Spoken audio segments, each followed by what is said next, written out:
Restoration crews have a saying about New Prairie. First year they sleep, second year they creep, third year they leap. What it means is that when you plant a prairie, the first season looks like a failure, patchy, weedy, unfinished. Nothing anybody would photograph on purpose. And the most common way a young prairie dies is not drought, and it is not disease. It's that somebody looked at it, lost patience with how it looked, and reached for the mower. I'm Dr. Gurpreet Singh Padda. I treat pain and the metabolic disease underneath it, and I want to tell you why a medical practice planted a prairie outside its treatment room windows, because that sentence about the mower is the truest thing I know about what happens to the people I take care of. Let me describe who this is for. You've had pain for years. You've been through the scans, the referrals, the second and third opinions, and somewhere along the way, so quietly that you couldn't name the day, the conversation changed from what is wrong with you to what is wrong with you for still complaining. You don't sleep. When you don't sleep, everything hurts more. When everything hurts more, you don't sleep. Your world got smaller in stages. The job, then the errands, then the people. You started making calculations nobody else in the room is making. How far is the parking lot? How long will I have to stand? Is there a chair? And you stop saying it out loud because you've watched people's faces change when you do. Here's the part almost everyone misses. On the surface, you look fine. So the people around you judge the surface. They don't like what they see, and they intervene against it. That's the mower. Now add a service record to that. In the most recent National Health and Resilience in Veterans study, 14.4% of American veterans met criteria for PTSD in their lifetime, 7.3% in the past month alone. In earlier waves of that same study, those numbers were roughly 8 to 9% and under 5%. They didn't drift, they roughly doubled. And among the 5.8 million veterans the VA served in fiscal 2024, 14% of the men and 24% of the women carry a PTSD diagnosis. But I don't want to leave that as a statistic, because you are not a statistic, and I have sat across from too many of you. Here's what it looks like in my exam room. You take the chair that faces the door, you flinch at a dropped instrument, and then you apologize for flinching. The first 5 minutes cost you more than the next 50. And you've told your story to so many people who were typing that you've sanded it down to something short and flat that doesn't cost you anything to say, and that version is the one that ends up in your chart. There's a physical piece almost nobody accounts for either. Veterans with PTSD are twice as likely to be diagnosed with hyperacusis, a clinical intolerance of ordinary sound. That's not a preference. That's not being difficult. That's a diagnosis, which means a leaf blower starting up behind you can end your day. And if the program you're in wasn't built for that, it will record it as you failing, when what actually happened is that the program failed you. So let me say the part you may have stopped expecting to hear. We believe you. We're not going to make you prove it first. We start by believing you, and then we measure, because you deserve both. That's the ground we share with Valor Villages. Valor Villages is a St. Louis nonprofit, and what they do first is the least abstract thing in this entire video. They house veterans who have nowhere to sleep. In November of 2025, with support from the Hunt Foundation, they opened Valor No. 1 Housing. 2 units, 8 veterans, 4 women on one side, 4 men on the other. Not a shelter bed for the night, a residence, a kitchen, laundry, a door that locks, help getting the benefits they already earned, and a ride to their medical appointments. The scale of it, on a single night in 2022, the Department of Housing and Urban Development counted more than 33,000 veterans experiencing homelessness in this country. I serve as Chief Medical Officer. My job in that partnership is the medical side of a very hard situation, the serious comorbidities and the conditions stacked on top of them, because you cannot treat a man's back if he's sleeping in his car. You cannot correct anybody's metabolism from a bus stop. Medicine doesn't work above someone's circumstances. It works inside them or it doesn't work. And once somebody is housed and steady and sleeping, the next question is almost always the same one. What do I do now? Here's the model, and it's the same one whether I'm looking at a person or at ground. Symptoms are signals. They are not the disease. The pain you feel is the surface. It's real. It hurts. And it's also the last thing in the chain, not the first. Underneath it, there's structure. There's nerve. There's metabolism, inflammation, insulin, blood flow, sleep. The things nobody can see, photograph, or grade from across a room. Treat only the surface and you get what a mower gets you. A tidier looking failure. Real repair comes from correcting what's underneath, and it takes longer than anybody wants, including me. Which brings me back to the dirt. Prairie grasses and wildflowers push roots down as far as 15 feet.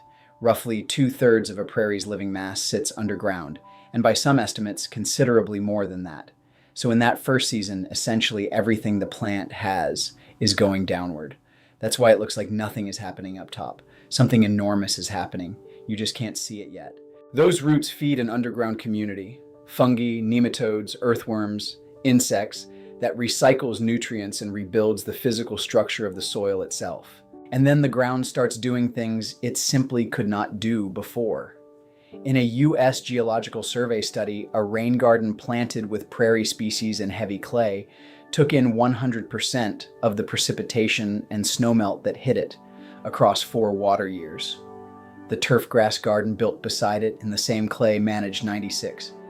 And in a separate study, deep-rooted prairie plantings raised the soil's saturated hydraulic conductivity, how fast water can move through it, by up to 25 times compared with turfgrass. And the weeds recede, not because anybody sprayed them, because the terrain stopped favoring them.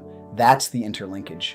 One sentence, 2 systems. You don't attack the surface, you repair the conditions, and the surface follows. On the human side, that means measuring first, with instruments so that what you've been carrying finally shows up on something other than your own word. We test nerve function directly. Small fiber testing finds the small nerve damage that standard nerve conduction studies routinely miss. And that miss is often the whole reason someone was told for years there was nothing there. We look at vascular performance and cardiometabolic risk. We measure cognition and memory. We measure balance and how a body actually moves under load instead of guessing at it from across the room. Then we correct what we find. Sometimes that's a precise interventional procedure. Under live fluoroscopy, we place a needle exactly on the nerve generating the signal, and we interrupt it. Radiofrequency neurolysis, medial branch blocks, selective nerve root blocks. Millimeters matter, so it's done under image guidance and position is confirmed before anything at all is delivered. Sometimes it isn't a needle at all. Photobiomodulation, shockwave, whole body vibration, pneumatic traction, metabolic and nutritional correction, because you can't heal tissue inside a body that's inflamed and insulin resistant, no matter how good the injection was. None of it is a shortcut. All of it is the same idea. Work below the surface, and some of it is a shovel. I want to be precise here, because this is where people overclaim. Therapeutic horticulture is not a first-line treatment for PTSD. It does not replace cognitive processing therapy, prolonged exposure, or EMDR. It supplements them. But the evidence is real. A randomized controlled trial of 211 psychiatric inpatients, published in Scientific Reports in 2024, found horticultural therapy significantly reduced anxiety compared with standard care at 4 weeks, each pi-e less than 0.001. And a pilot evaluation in veterans with a history of suicidality found reductions in stress, depression, pain, and loneliness, every one of them an established risk factor for suicide. Why would digging do that? Think about what the work actually is. You're on your knees, your hands are in the soil, and the soil is cold, and it has a smell, and it's doing something to your hands that your brain has to pay attention to. You're pulling, you're lifting, you're setting a plug of little blue stem into a hole you made yourself, and firming the dirt around the crown of it with your thumbs. That's physical work on a visible object that is not you. It's outdoors, it's repetitive, and it's quiet, and nothing about it requires you to explain yourself to anybody.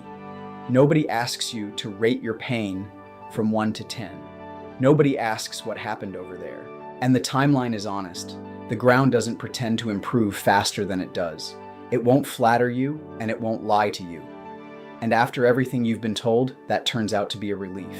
That's what the Horticulture Worker Retraining Program is. It's built with Valor Villages, anchored by a 0.2 of an acre restoration of historical Missouri tallgrass prairie, an outdoor classroom that's also working green infrastructure. And the design accounts for the diagnosis on purpose from day one. Cohorts are capped. Powered equipment runs only in announced windows, so noise is never a surprise. Trainees work alone first, then paired, then in a crew, on their timeline, not ours. And there's a low stimulus retreat, within sight of every work zone. So stepping back never has to mean leaving. That last one matters more than it sounds. For a lot of people, walking out has always been the only option available. We built a place where you can step back and still be here. Missouri once held about 15 million acres of tall grass prairie, roughly a third of the state, including nearly half of what is now St. Louis.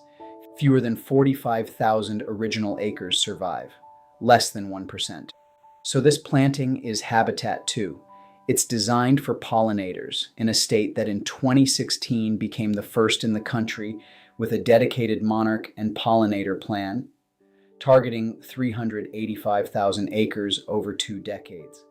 That matters right now because the Fish and Wildlife Service has proposed listing the monarch as threatened, estimating a 56 to 74% probability of extinction for the eastern migratory population over the next 60 years.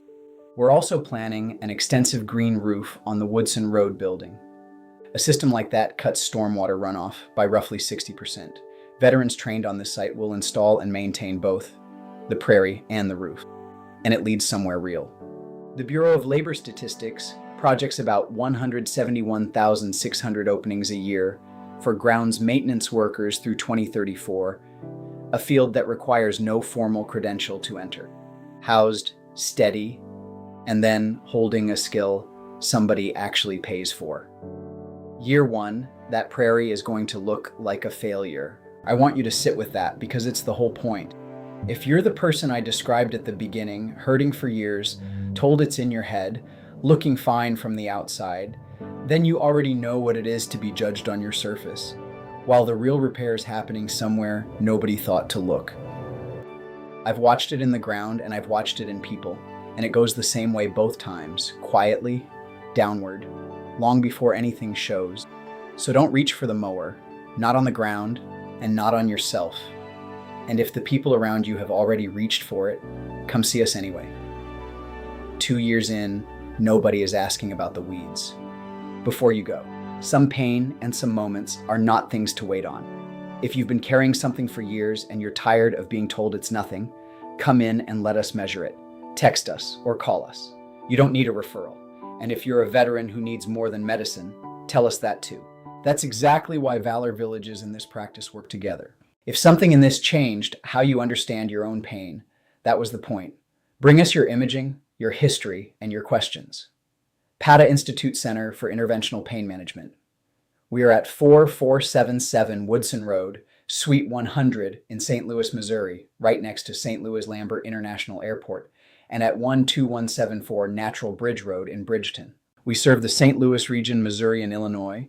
Call 314-481-5000 or text 314-886-5902, Monday through Friday, 8 in the morning to 5 in the afternoon. Everything in this video is education, not medical advice. Ask for the diagnosis before you accept the procedure.